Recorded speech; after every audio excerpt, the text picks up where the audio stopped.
Hey everybody, hope all is well. So we're continuing our weekly Parsha class. We are on Parashat Vayeshev. This Parsha obviously is jam-packed with so many, deep lessons and ideas. So there's one, idea that I want to keen in on and, expand upon. And so let's begin. So obviously all these Parshas, as we know, they're all they're all continuations of the previous Parsha. So just let's start with the background. We know that, there's Avram, Yitzchak, Yaakov, right? Yaakov is Jacob. Jacob had 12 sons, okay? We call them the 12 Shevatim, the 12 tribes. And all the Jews you see today are descendants of these 12 tribes. So, there's people from the tribe of Binyamin, from the tribe of Yehuda, from the tribe of Yisachar, from the tribe of Levi, Most of us today, we don't know what tribe we're from. The only thing, the tribe goes by your father, and whether you're Jewish or not goes by your mother. So the tribe, though, because obviously, there is a lot of, significance to it. But nowadays, because there's no Bet HaMikdash, there's not so much significance to it unless you're from the tribe of Levi. So if you're from the tribe of Levi, you're either a Levi or you're a Cohen, because Aaron is a descendant of Levi, right? So the Kohanim and the Levim, people with the last name Cohen, Kehan, whatever, all these last names, those people, it matters. They need to know today their tribe because there's practical ramifications in Jewish law in regards to those tribes. But everybody else, we don't know. They got mixed up, the tribes. The tribes, the 12 tribes kind of, in a sense, assimilated, married into each other. So, and basically the most important information your parents needed to pass down, if you're not a Kohen or Levi, is whether you're Jewish or not. So the idea is we descend from these 12 tribes. Now, the whole story is as follows, that when you read the beginning of Parashat Vayeshev, it starts with, the whole idea that Yaakov, he went through a lot of hardship and trial and, so many things happened to him. And it says, Vayeshev Yaakov. Yaakov wanted to, in a sense, settle. He wanted to chill. He wanted to put all the past behind him and start fresh. And, and finally focus on his family, focus on his growth after, his brother tried killing him. His father-in-law cheated him. He had to run away from home. He was exiled. His daughter got, abducted and kidnapped and, taken advantage of. He went through such a hard life. Now he wants to settle down. And what happens? The Torah says after this whole situation, it says the story of Yosef came. Probably the worst event that happened to him in his life. One of the most intense events. So let's start with this. So we know that Yaakov, it says here in the beginning of the Parsha, Yaakov had, he has the 12 tribes, and one of the 12 tribes is Yosef. Okay, Joseph. And, it says that Joseph was his favorite son. He loved him more than all his other sons. And he also made for him like a specific, woolen garment, like a nice colored garment just for him because, to show how much he loved him. Now it says here, his brothers saw that his father loved him the most and they hated him for that. Okay? And they cannot speak to him peaceably. Then, to make the situation worse, Joseph would tell the brothers, I had a dream, and in my dream, basically, you guys were bowing down to me, and stuff like, dreams like that, and obviously that intensified the hatred between him and his brothers. And then it says that he actually went to his father, and he brought, evil reports. It says, and Joseph would bring evil reports about them to their father, so Joseph would tell them, it says here in the Torah, he'd bring evil reports about them to his father. So already you see from the start the relationship between Yosef and the brothers, because Yaakov favored him, because Yosef would bring evil reports about the brothers, right? Because he said all these dreams, how they're going to bow down to him. So already there's kind of beef between Joseph and the brothers, and it says they hated him. And eventually it went to the point where he said another dream where they're also going to bow down to him, and they hate him even more. The Torah says. And they were it says the brothers were jealous of him, and because of all this stuff. So, when you're reading the Torah, it sounds like very, very like, what? These are the 12 tribes, And now eventually the climax of this whole intense hatred between Joseph and the brothers. What happened one day? Yaakov tells Yaakov tells Yosef, your brothers are in the city of Shechem. Okay, I want you to go check up on them. So Yosef travels, he goes to Shechem. The brothers see him from far. They say, look, it's the dreamer. Look at him. He's probably up to something. He's up to no good. And what happened? They basically conspired against him. They said, okay, you know what? Let's kill him. and there's a back and forth. Should we kill him? Should we not kill him? What should we do with him? They decided, okay, let's throw him in a pit. They basically kidnapped Yosef. They threw him in a pit. They said, okay, and the pit was filled. It says the pit was empty, and it was filled. And if you look at the oral Torah, it says it was empty and not filled with water to tell you that it was filled with snakes and scorpions, whatever. And what happened, and what ended up happening is that while they were to the side just discussing what to do with him, a pair of, I think it was Yishmaelites, a caravan of Yishmaelites saw that he was there and basically took him and ended up selling him. There's a back and forth sale, and he ended up, Joseph, becoming getting sold to the Ishmaelites, and they sold and they ended up selling him to an Egyptian named Potiphar. And then, long story short, Joseph becomes a slave in Egypt, and then eventually the whole story of whatever. That's a continuation for next week. Now the question becomes, how can the 12 tribes, who we say we call them Shiftei Ka, Shiftei Yud Hey, we call them by Hashem's name, the tribes of God. How can who's their father here? Their father is, Yaakov. These are holy people here. We all descend from them.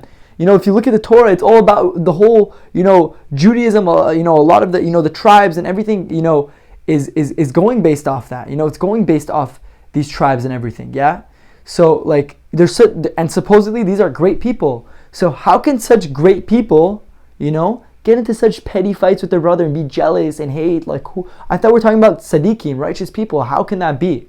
That's a big question that honestly, if you read the Parsha, should bother you. How can they hate each other? Now, obviously, like everything in life, it's deeper than that, okay? If you read the Torah like a Christian, you just get the Bible, you read the English translation in the art scroll, I think you know what's going on, you don't know what's going on, and you're going to make mistakes, and you're going to look at the Torah as a book that how can a book like this, be from God? You're not going to understand it, and you're going to, you're just going to read the Torah and just basically make false assumptions, and and you're going to say, this doesn't make sense, and right?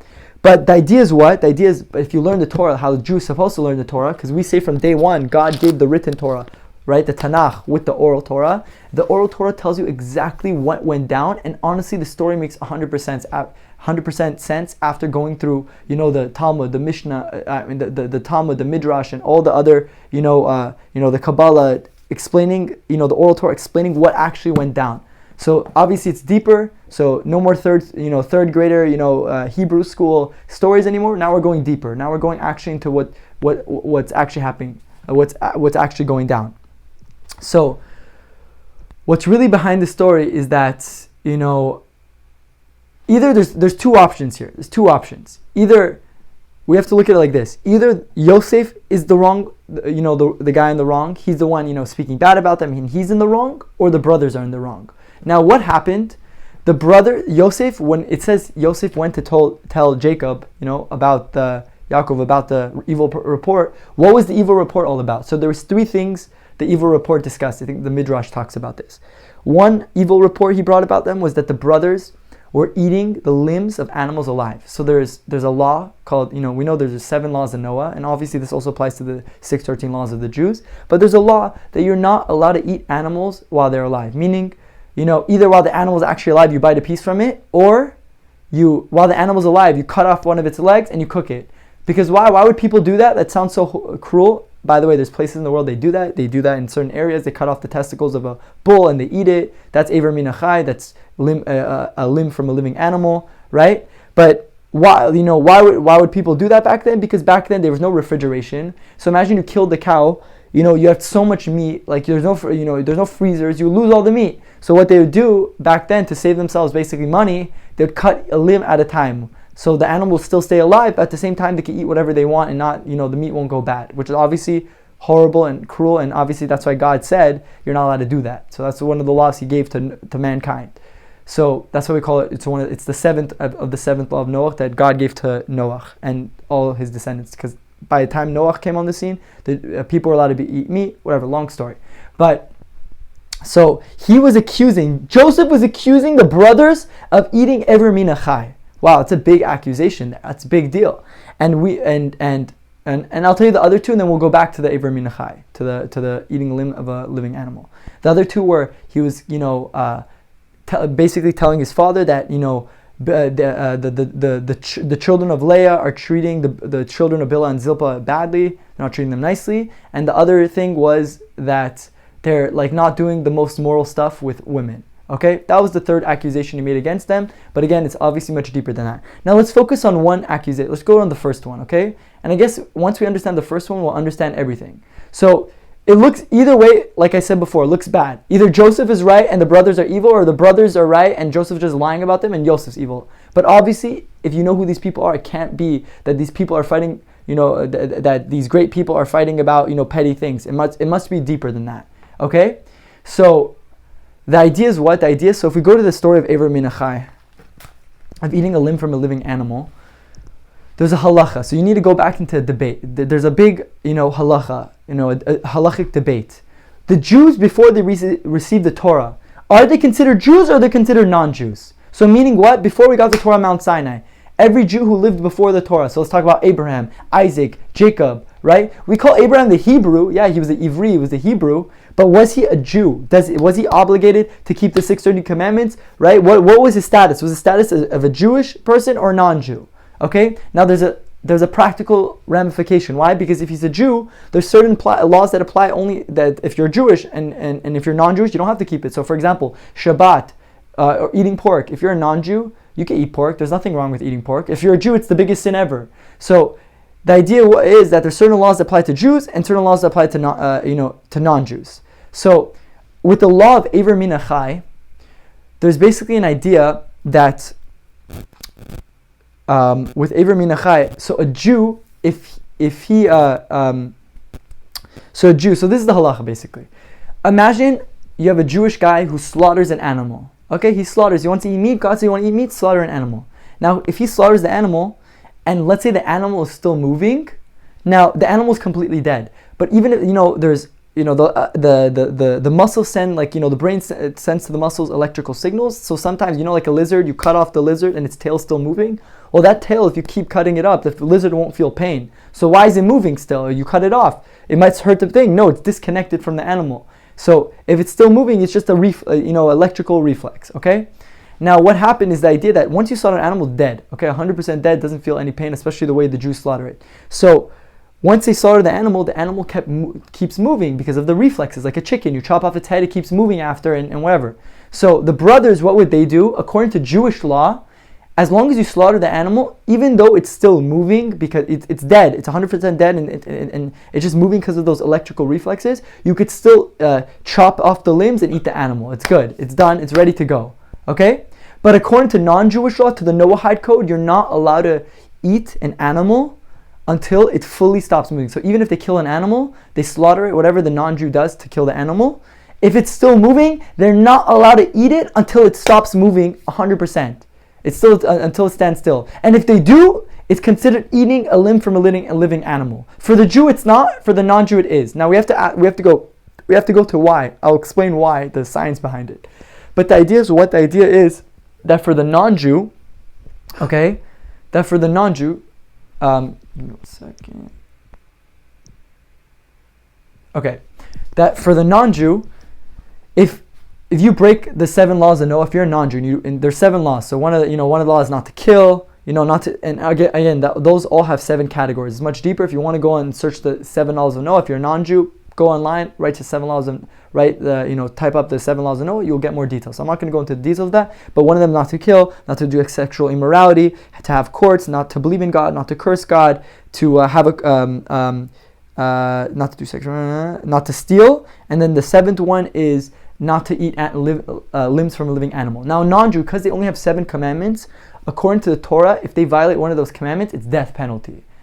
Okay, they don't have, it's so severe because they only have 7, and these 7 are so big. Like to murder somebody is so big. To steal, I think it's talking about whatever. To steal, to whatever. All these things are so big. Sexual immorality, they're all such big. Adultery, all this stuff. It's so big that they would get death penalty. Like for a Jew, for example, okay, if he doesn't put on tefillin, he doesn't get death penalty because it's not like a if he kill and steal, if they kill or do stuff like that, they could get that penalty.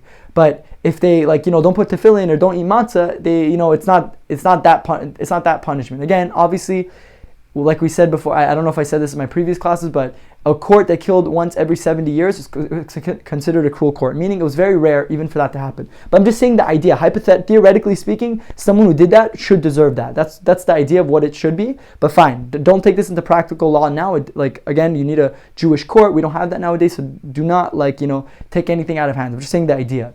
So with that being said, the Noahide law is that if someone eats a limb from a living animal, they're supposed to die. But according to Jewish law, if you eat it, you're not even if it's moving, it's good. Now, the brothers, why were the brothers, in beef with Yosef? Because Yosef was basically trying to get them killed. Because if Yosef's right, then they'd all deserve death penalty for eating a living animal. But what was the disagreement between them and Yosef? The disagreement was that Yosef considered them Noahides, and they said, no, we're Jews. Although we didn't get the Torah yet, but God gave us some commandments. He chose, our family chose Abraham. We're maybe we're not full Jews, but we're quasi-Jews. So that law. So they were debating in the law. So if you're a Jew, you're exempt. That's not considered eating a limb from a living animal. But if you're a non-Jew, it's death penalty. So it's a very, very unique and minute law that has a big practical difference on every side. And by the way, just to give you the background, why is it for a Jew one way and then for the non-Jew the other way? It should be the same thing. And the answer is, this is actually one of the sections, one of the proofs we bring in, the indisputable truth, to show that the Torah is true and there's no way a human being can make it. So I'm just going to quickly go over that just so you get a better understanding of that. We know that when God said, to eat animals, He only said you're allowed to eat kosher animals. You're not allowed to eat any animals that don't have split hooves. So cow, sheep, or whatever, they have completely split hooves, but they choose a cud. But non-kosher animals have one sign or none. So a pig might have split hooves, but it doesn't chew its cud. A horse has it doesn't have split hooves. It only has whatever. They're not fully split, completely split like a cow's. But the idea is these are non-kosher. Now, the ideas of Jewish ritual slaughter is that, again, there's obviously thousands of reasons why we do it, and only God knows, the main reason. But I'll give you one of the reasons that we, Jews have been saying for a long time, is that it's the most painless way of death. Now, there's many halachas. If you go to the Mishnah, Masechet Chulin, and the Gemara Chulin, it teaches you exactly how the Jews do it, the process, and you also have to learn from your rabbi, who learned from his rabbi, who learned from Moses. Right? It says in the Torah, God told Moses how to slaughter animals, so there's a tradition passed down generation to generation. But the idea is, all kosher animals, so a non-kosher animal, you can't really, if you slaughter a non-kosher animal, it has two arteries. The vertebral artery in the back of the neck and the I don't know how to say it, but carotid artery in the front of the neck. So even if you slaughter a pig in the front of its neck, the back of its brain there's still an artery connecting it to, the brain to the body, and it will feel tremendous pain. So slaughtering wouldn't be really the best fit for a pig or a horse because they have these two arteries, one in the front, one in the back. So, but again, like I said, slaughtering is the most painless way of death. 100%, it's proven scientifically. You could see in Indisputable Truth, we bring the study for it. Now, the beautiful thing about the Torah is that when God gave the Torah, He said in the Torah that all these animals have split hooves and chew their cuds. Well, we know that all these animals, when you study their anatomy, they have both their carotid and vertebral artery connect in the front of the neck. So if you slaughter a cow, sheep, or any of these animals, when you slaughter them, since both the arteries connect in the front of the neck, it absolutely feels no pain at all. Okay? That's the genius. How did the person who wrote the Torah, if it's written by a person, quote unquote, how did that person know all the anatomy of all the animals? To know that information is unbelievable. So as you see here, they have one in the front, one in the back. So if you slaughter it, it'll feel pain. But kosher animals have it, they all connect in the front of the neck. Therefore, if you slaughter, it'll feel absolutely no pain. Now, with that being said, the way you slaughter, the knife has to be, smooth. There can't be nicks in the knife. The way you do it, the motion, you can't do it in a saw motion. It has to be there's so many laws with it that only the Jews who learned all the way from Moses, who learned it from God, are the only ones who know how to do it. So when a Jew slaughters the animal, this is the science behind it, I'm just trying to explain. When a Jew slaughters the animal, it feels absolutely no pain. Even if it's moving after, 100% it's dead, because you did it 100% correctly with the smooth knife and everything. So even if it's moving after because of reflexes, it's dead. But the non-Jews, they never were taught the laws of how to slaughter. God didn't teach them, they taught us. And they don't know the tradition. So even if some guy, he slaughters a non-Jew, slaughters meat, well, they don't know the halacha of nicks in the knife, they don't do it according to how we do it, they don't do it in the right motion. There's a lot of factors they don't know. So even if they slaughter an animal, they might not do it correctly, and they also slaughter non-kosher animals, right? So for them, until the animal stops moving, okay, then they know for sure it's dead. When we do it, it's for sure dead on the spot. We know how to do it perfectly. When they do it, they don't know how to do it perfectly like us. So if the animal's still moving, it might still be alive, so they have to wait completely until it stops moving. That's the genius behind the Torah. How did the Torah know that thousands of years ago? So what do we see? So that was the debate. That's why Jews are able to eat meat even if it's still, again, if the reflex is still moving after, they can eat it because it's completely dead. But a non-Jew can't, because a non-Jew doesn't have the laws of slaughtering, and therefore, even if the animal's moving, it still might be feeling the pain. So you have to wait completely until it's thing, so it doesn't feel more pain when you cut off its limbs, and it's not considered eating a limb of a living animal. But that was like a kind of a little bit of a tangent, but going back to the main point. So now we know the debate between Yosef and the brothers. So according to the brothers, guess what? Yosef was a threat to them. Because Yosef, according to them, they're not doing anything wrong. According to Jewish law, the way they're slaughtering is perfect. The animal's good.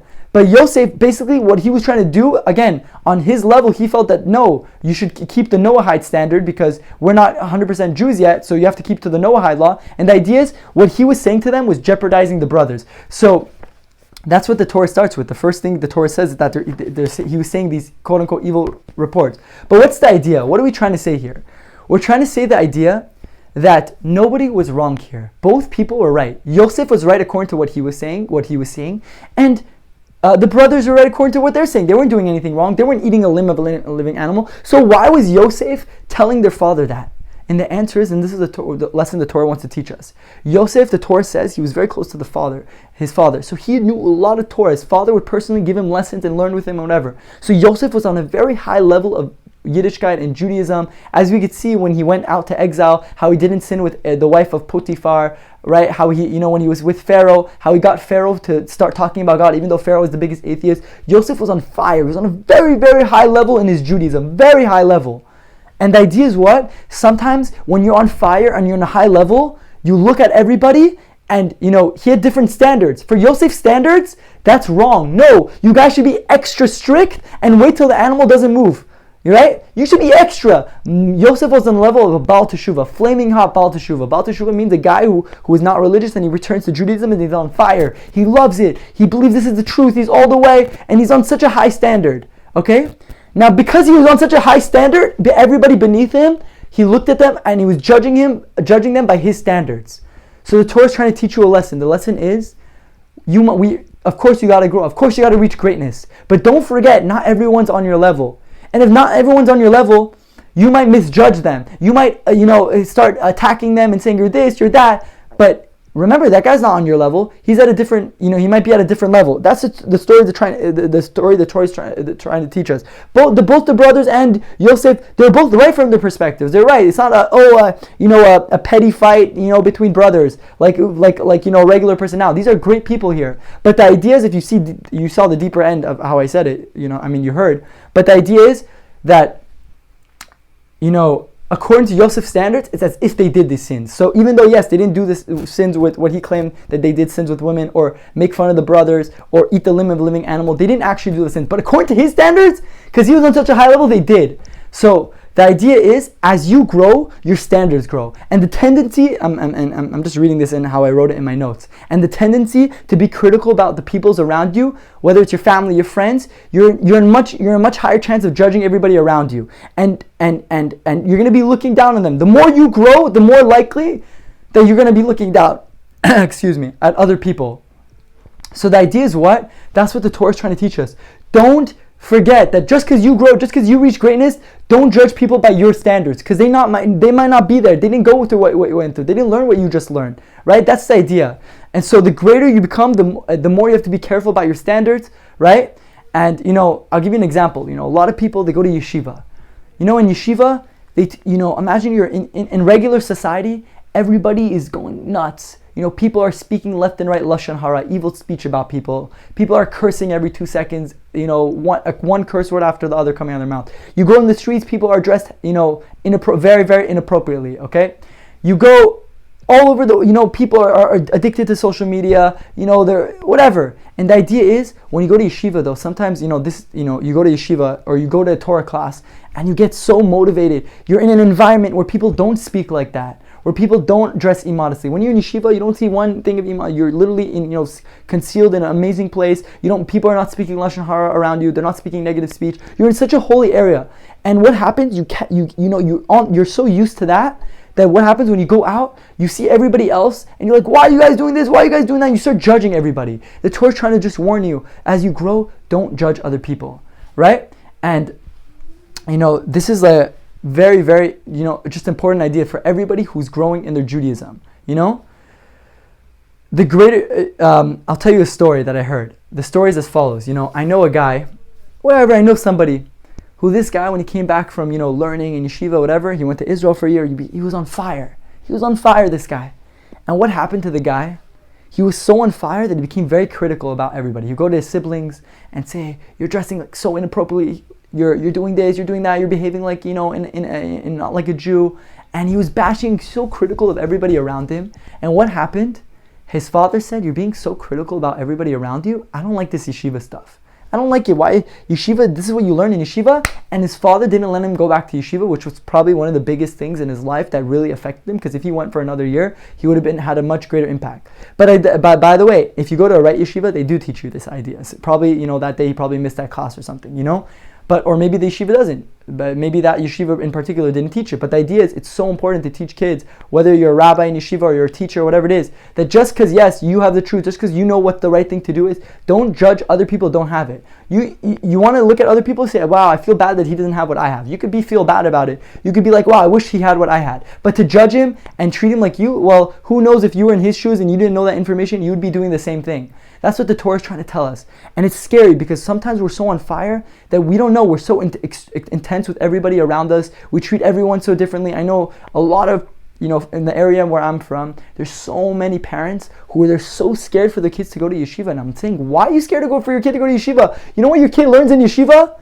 Your kid learns how to honor his parents, how to not speak curse words every 2 seconds, how to, fix his speech, how to fix his character traits, how to overcome anxiety, how to be an amazing husband, how to, raise kids, how to reach perfection. Literally, it teaches you how to be a grateful person. Yeshiva teaches you how to be a mensch, an amazing person. Why are you scared to send your kids there? Why? Because they're afraid. They had cousins and relatives that they sent their kids to yeshiva, and what happened to the kids? The kids came back and they started judging their parents. Hey, you eat kosher, you're not like a Jew, this, that, and start bashing, and now guess what? Imagine, a lot of these parents, if their kids wanted to go to Europe and go to a random country, go to clubs, okay, go. You want to go to club, go, right? But they don't get, maybe that doesn't bother them. Even though, I'd rather send my kid to yeshiva than send my kid to, where, right? But the idea is, they're not worried about that. But you know what worries them? When their son doesn't want to eat their food anymore. Whoa, that's offenseful. That makes me feel bad about my life. Imagine your parent doesn't keep Shabbat, doesn't keep kosher, doesn't keep anything, and is dressed immodestly, and basically doesn't keep Torah, which a lot of people have. A lot of Baal Teshuvahs, people who return to Judaism, they're religious, they're observant, they keep Torah, but their parents, their siblings around them don't have it. So guess what? When you start acting in a way of judgmental way, if you're to yourself, okay, people are going to understand that you're to yourself. You're not judging everybody. Fine, that's different. But if you're not, and you're just judging everybody left and right. Hey, stop speaking lashon hara. You're on the table, you're screaming at your parents. Imagine you scream at your parents. You have a bunch of guests at the table. Hey, stop speaking lashon hara. And you're just embarrassed. You're just trying to get your parents not to speak bad about people. They're speaking lashon hara, negative speech. Well, you just embarrassed your parents. You did the biggest sin in disrespecting your parents and thing. You could say, hey guys, let's change the topic. There's other ways around it, not to embarrass them. But the idea is sometimes we're so on fire that we forget. And we're not sensitive towards other people. So that's what the Torah is trying to teach us. Yes, Yosef, of course, he was on a high level, but he wasn't sensitive towards others in that sense, and he was misjudging them. So a lot of these parents, like I was saying before, they're scared to send their kids to yeshiva. Oh my God, my kid's gonna become religious. He's not gonna eat my food. He's not gonna. Again, obviously, yes, you're not. If your parents, the Torah says you have to honor your parents, but you also have to honor God. That's why in the Torah it says, a lot of parents want to make their kids break Shabbat. They want to make their kids drive on Shabbat. So it says, there's a verse in the Torah that says, I am Hashem your God. You got to keep it says you got to honor your parents and keep my Shabbat. Meaning, the verse was trying to teach us that even if your parents tell you to go against the Torah, you got to listen to God. Because you have to respect God, obviously, more than your parents. But you have to respect your parents a lot, but God comes first. So if your parents are telling you to go against God, you don't have to listen to your parents. You're not obligated. There's no mitzvah to listen to your parents if they tell you to violate the Torah, eat pork, eat non-kosher, whatever it is. But the idea is what? The idea is that we get so caught up, and guess what? If you're that guy who's on fire and you're going around everybody and you're just judging and whatever, being judgmental and critical about everybody around you, you turn people off from Judaism. You think you're doing a kiddush to them, you think you're bringing people closer, you're bringing them farther. You're the reason, you're the excuse why these parents don't want to send their kids to yeshiva or to send them to a Jewish school. Why? Because they see someone like you not living up according to the Torah, and they're like, what is this? See, Jewish school is nothing. Yeshiva, what is yeshiva? Right? Why? And they're scared because of that way. So kids, either, whoever you are, whether you went to yeshiva or you're learning Torah every day, people are looking up to you. Parents are looking at you. They're judging you. Before I wanted to go to yeshiva, I was scared to go to the specific yeshiva I wanted to go to. Why? Because I saw in my yeshiva, there's guys who came out really good and guys who came out really bad. And I realized only once I went to that yeshiva, I realized, okay, you know why that kid is acting up? Because that kid didn't even show up to any of the classes. He just went to yeshiva and he was just watching movies on his phone all day. Well, the guys who went there actually grew. So the yeshiva was a great place at the end of the day. But the idea is people don't know that. People don't know what's going on behind the scenes. So you have to be very, very careful that the more you go, the greater you get to not judge everybody around you. And judging everybody around you and being critical, highly critical, is the beginning of the end. And that's how, and the idea is just the mindset we have to have. Everyone has their own struggles. You don't know where somebody's at. There's a ladder. Okay, one guy climbed on the ladder, let's say it's 0 to 100. He climbed from 0 to 50. Another guy climbed from 95 to 100. Who's greater? You might say the guy at 100 is greater, right? But the Torah says no. The more steps, the more work you do, the greater you are. So if you went from 0 to 50, you accomplished way more than the guy who went from 95 to 100. Now obviously our goal is to get to 100 to be the best and reach our full potential. But the idea is you can't judge. You don't know who's who. You don't know who's what. You don't know what this person is going through, what they experience. That's why the Torah says you can't judge somebody until you're in their shoes. If you were in their shoes, maybe you'd fail the test. That's why all the people around us, we have to just understand they're not there yet. Maybe they didn't hear the Torah class that you heard. They didn't read the book that you read. They didn't go through what you went through, the yeshiva experience. That's why we can't judge people around us. Now again, you could want the best for them to keep Torah mitzvot, so there's nicer ways of saying it. There's ways of, learn the mitzvah of rebuke, of how to rebuke people, how to talk to people. But the idea is that, you don't know who's higher on the ladder. And just because you know the truth doesn't make you better, in the sense that, it's all about how many ladders rungs in the ladder you climb. It's about the effort. That's the most important thing. So only be critical of yourself and not others. And really only Hashem knows who's greater. Now I'm going to end with this point. By the way, I forgot to say, I heard this, this whole Devar Torah from my Rebbe, Reb Berkowitz, Reb Yitzchak Berkowitz, from, the Rosh Hashiva Esha Torah, the head of the Jerusalem Kollel. So I forgot to mention that. I should have said that at the beginning. Now I want to end with this point. This whole Devar Torah I'm giving, these words of Torah. So it says in the Gemara Ketuvah, that I'll give you a case. The case is you have two guys. Okay, let's say the biggest rabbi in the world who gives billions of dollars to charity, who's literally leading people spiritually, who's also a doctor. Let's say it's the Rambam. Okay, one of the greatest human beings to ever live, Maimonides. And they're telling Maimonides, I want you to kill this homeless, low-life, person. He's Jewish, but he's a homeless. He's a low-life. He doesn't do anything. He's a bum on the street all day. He steals from people. He harasses people. He's a low-life piece of garbage, basically. Okay.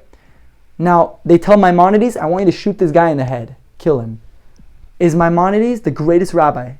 Either you shoot him or you die. They tell Maimonides that. Is Maimonides, the Ramam, is he allowed to kill the guy? He's the greatest rabbi. If Maimonides dies, where would we be today with Judaism if he didn't accomplish what he accomplished? Imagine they told Maimonides at age 20, before he became Maimonides, right? What would you do? Do you know what the Torah says in that case? You have to die rather than kill somebody.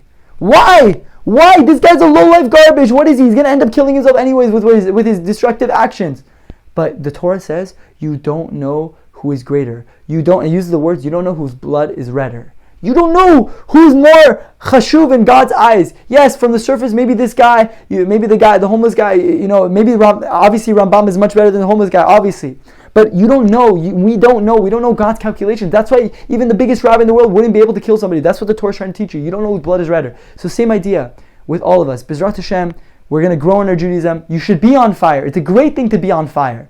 Yeah, your fire should light up other wicks around you. If you're not on fire, you're doing Judaism wrong. If Shabbat is not exciting to you, if mitzvot are not exciting, if you're not passionate about your Judaism, you're doing something wrong. 100%. You got to be on fire.